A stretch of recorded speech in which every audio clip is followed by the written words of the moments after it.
Snap out of it. Stop thinking your vote doesn't matter and doesn't affect our community. This November, truth is, we need everyone to vote. Fill out your ballot early and return it before November 7th. Then text your family and friends that their vote matters and remind them to get up, get out, and be a voter. A message from the League of Women Voters of Snohomish County.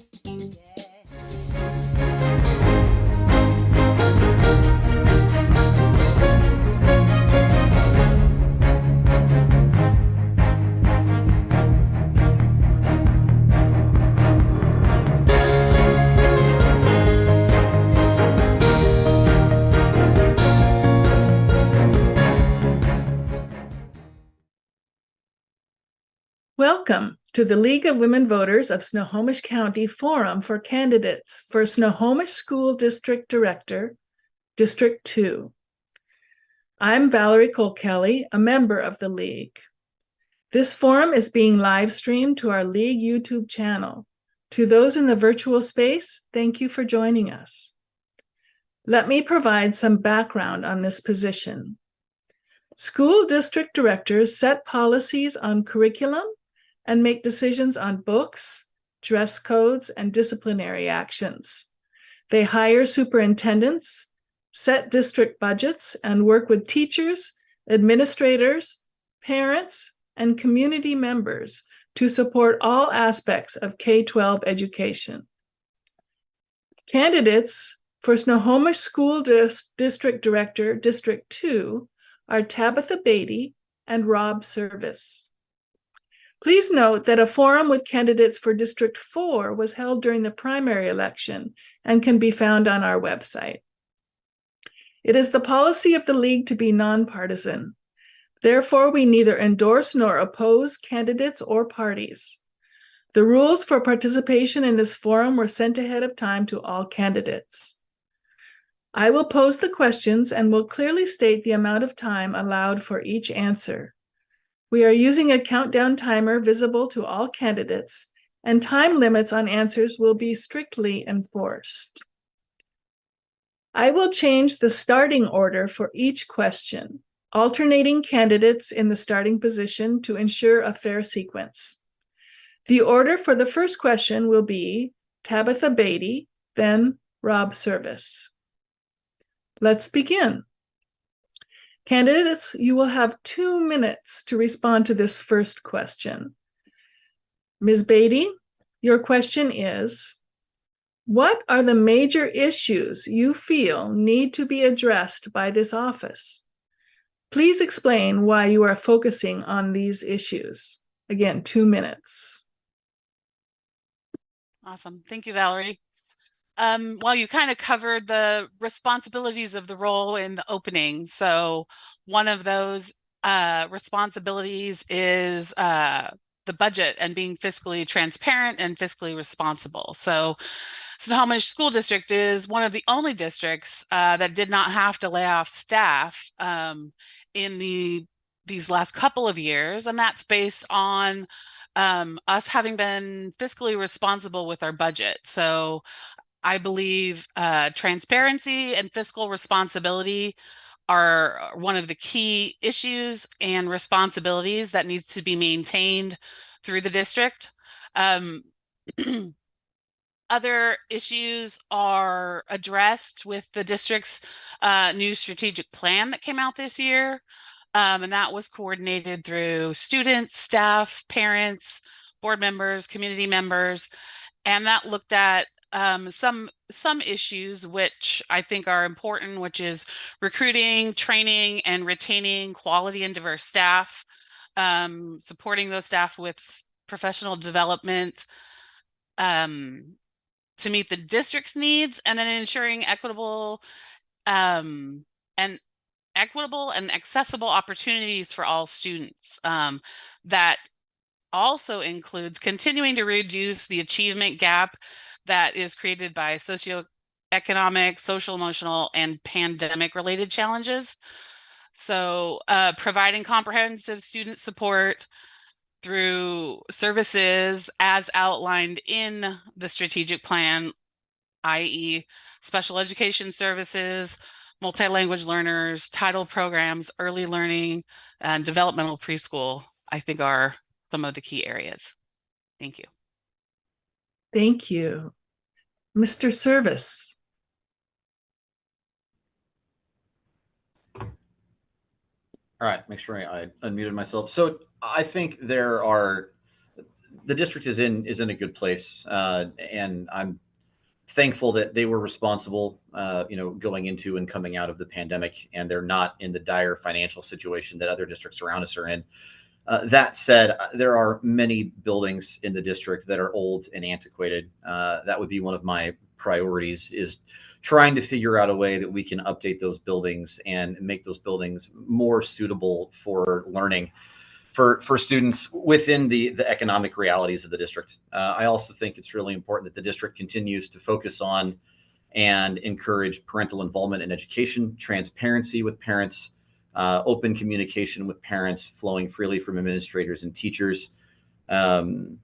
And I think the last issue that I would talk about is really just an emphasis on core academic performance and making sure that all of the decisions that the district is making at a policy level, administrator level, teacher level, support staff, hiring, selection, all of those things are all being evaluated in light of how does this positively impact student academic performance, especially in core subjects.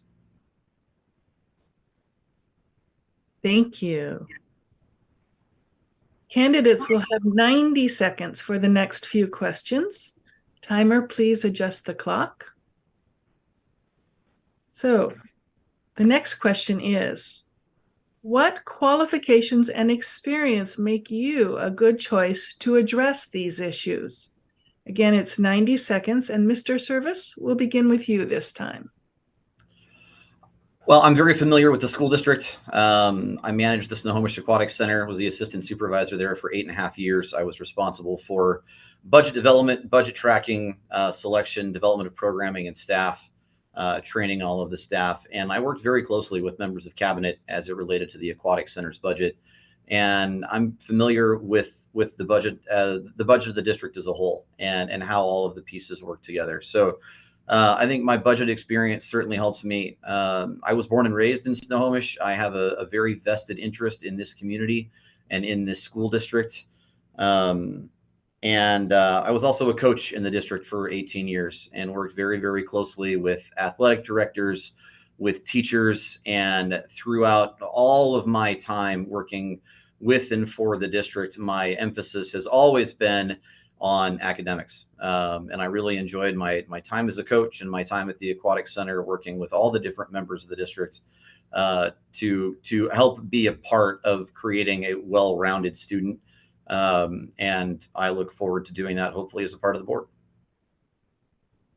Thank you. Ms. Beatty, same question. All right. So I'm a local mom, a second generation graduate of Snohomish High School. My children also attended Snohomish schools. So through my experiences, both as a student and even more significantly as a parent of students in the district, I've gained a profound understanding of the needs and the gaps within our district from multiple perspectives. And then professionally, I have been a customer service manager for about 17 years. And so part of that job for me professionally is focusing on process improvements, identifying gaps, mitigating risks, and finding the best possible way to serve our customers. So in that sense, I feel I am qualified by my ability to seek out how to provide higher levels of service. My passion for enhancing efficiency and effectiveness is even greater when you apply it to something like our students and their futures. And my diverse professional experience just equips me with a range of perspectives that would be valuable to the board in addressing challenges and opportunities within the district. Thank you. Thank you. Okay, next question. How do you prioritize budget needs? What do you weigh first when making budget decisions? Again, we'll have 90 seconds for this question. And Ms. Beatty, we're back to you for the first answer. All right. I think fiscal responsibility is our priority. So meeting the needs of the students and staff, having adequate class sizes to address those needs, transparency in involving the community with budget expenditures, and then ultimately prioritizing the needs based on the risks / consequence factors to students and staff. So that would be the way that I would consider weighing the needs of the budget. Thank you. Thank you. Mr. Service, budget. Yeah, so my first priority would be staff and student safety. That's the most paramount thing in any budgetary decision. There needs to be enough both capital dollars and operational dollars to make sure that staff and students are safe. The next thing on my priority list, closely behind that, would, again, like I mentioned, be academic performance, and that's a big bucket. There are a lot of factors that go into being able to maximize academic performance, including the availability of teachers, student-teacher ratios, the availability of support staff like paraeducators, ensuring that the district is able to have enough bus drivers so that routes aren't so long that kids are up well before they're ready to be awake. There's a lot of things that go into developing an optimal scenario for academic performance. And my priority would be to look at all of the concerns of the budget in light of that and follow them down the process chain and see how they impact the student's ability to learn, retain, and then perform, especially in the core subjects. Those would be the two things that I would prioritize. Thank you. Okay, next question. What criteria should be applied when determining curriculum content in this district?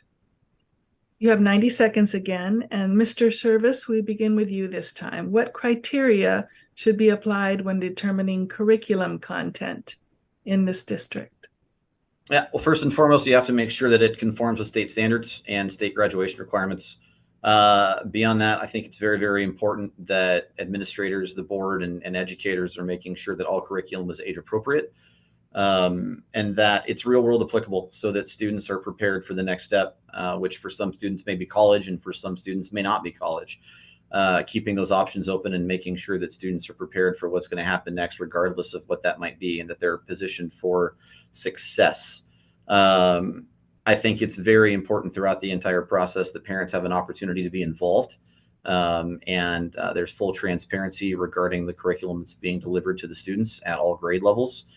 And just beyond that, the last thing I would say is it's important that we look at all the subjects, especially the subjective subjects, like history, for example, that we're teaching all sides of the story, and that we're developing in all of our students the ability to think critically, to analyze the situation from different angles, and then form their own opinions that they can support with fact.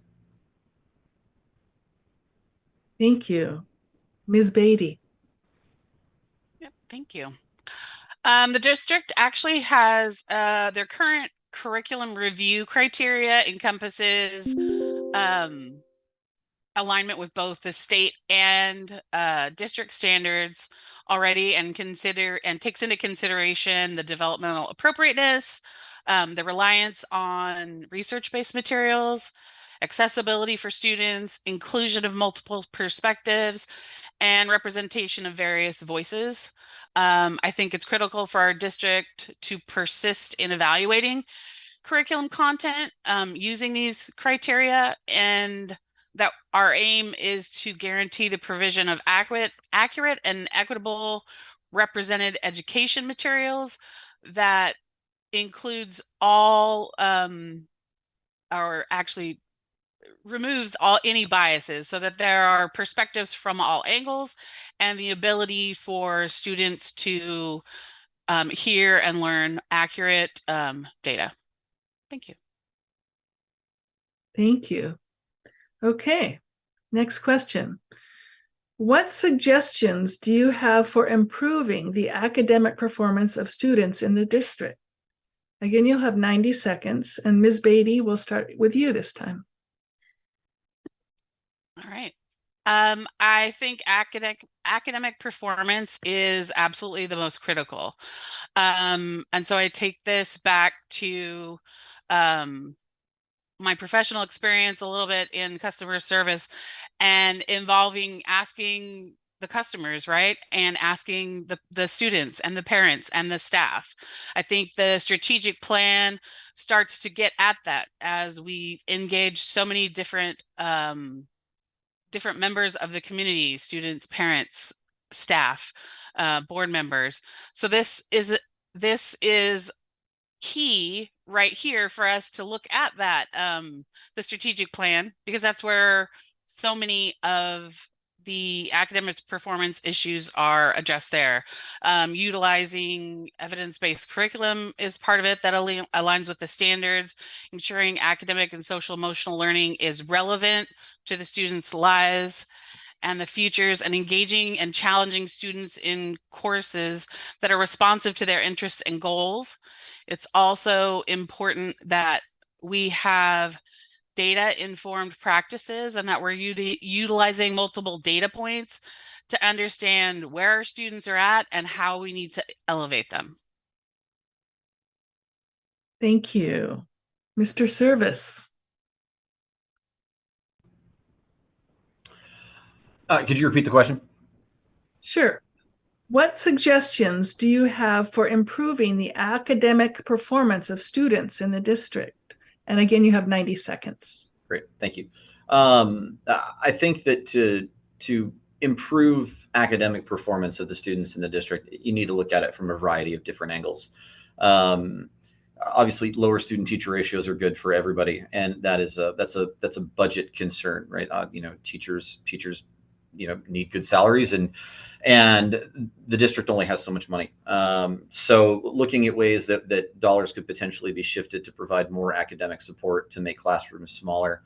I think it's important to continue to implement technology responsibly through the educational process of children. There are a lot of great technological tools that can be utilized to help students learn and retain information. I think that the district has done a good job of implementing and incorporating technology into its academic approach, and I would encourage it to continue doing so. I think that it would be beneficial to try and find budget dollars for more support staff. And then finally, I would say that it's worthwhile to research and try and educate educators on alternate instruction methods that might work better for some students that don't learn particularly well in the traditional methods. And I think exploring alternate teaching methodologies that can help those students would also be very beneficial. Thank you. Okay, next question. Again, this is 90 seconds. And Mr. Service, will start with you. What is your position on the need for diversity, equity, and inclusion training for educators and other staff? Please explain. Mr. Service? Yeah, I think that this question really boils down to the ability of educators and administrators to identify barriers to learning, whatever they may be, and work openly and transparently with the families of those students to, in every way possible, remove those barriers. Those barriers could be distance, they could be stress at home, they could be socioeconomic. There's a wide range of barriers that could be placed in front of a student, obviously through no fault of their own. And I think it's important that educators and administrators are able to identify those barriers and then work closely with the family to do everything they can to remove them. Thank you. And Ms. Beatty. All right. Yeah. I think that it is important for the district to continue their efforts that they've begun on the diversity, equity, and inclusion training for educators and staff. when my son was in 7th grade, he had an incident at a middle school here in this district. And for reference, my children are biracial. And the experience was handled less than I would have liked to have been handled. And I feel like the diversity, equity, and inclusion training that the district has begun, is key to creating a better way to communicate with parents of students who may have backgrounds that are different than that specific teacher, may provide them ways of communicating and working with students to have a deeper understanding, because we're a growing district. We have growing diversity within the district, and so it's important that we're also learning and understanding and changing perspective that we're looking at things through to help engage with students who may not look like us. Thank you. Thank you. Okay, next question. What considerations should be made in responding to a request to ban a book from the school library or curriculum? 90 seconds, and Ms. Beatty first. All right. So the school district has a book/curriculum criteria already that they measure these things against. So when the situation comes up where there's a request for a book to be banned, the literature should be reviewed against that criteria already, because it's a fairly robust criteria. And then only when and if the material in question doesn't meet those established standards should it be considered to be banned. Things that need to be considered are age appropriateness. We should be able to trust our teachers and the process that we have that exists for this. There's always an opportunity for people to opt out on an individual basis. I think that a complete and thorough review based on the school's existing criteria would need to happen first. And we shouldn't be banning a book for all based on a feeling or an opinion of one. Banning a book for everyone should be a last resort only when it doesn't meet the criteria. Thank you. Thank you. Mr. Service. Oops, you're on mute. Sorry. There we go. All right. I think my first question would be, what's the motivation behind the request? In what school or at what grade level? Why is a book, being requested to be banned? I think, the most important question to ask, and maybe the only question to ask, is the content age appropriate? Right? And there are books that obviously, third graders should not be reading, and there are books that 17-year-olds should not be reading. There are books that are written that are of adult content, and I think that those books, probably don't belong in schools. But every book would need to be viewed in a case-by-case basis and weighed based on its academic merit. And ultimately, I don't support censorship, but we're talking about public schools and we're talking about children. So there needs to be a very delicate balance between maintaining, people's right to learn, people's right to be exposed to opinions that are contrary to their own. That helps develop critical thinking. But we also need to make sure that all the things that are in our schools are age and student appropriate. Thank you. Okay, timer, please note that the candidates will have 60 seconds for this last question. And this is the last question. And Mr. Service, will start with you. Please tell us something about your life experience that might surprise or intrigue voters. I went to college to be an airplane pilot. I went to Central Washington University. I graduated from their flight technology program. I've got a little over 500 hours. I have a commercial pilot's license. I've flown lots of little airplanes, never got to fly a big airplane. I graduated from college right, unfortunately, as 9/11 was happening. The impact that it had on the aviation industry just made it so that I was never able to actually break into the industry.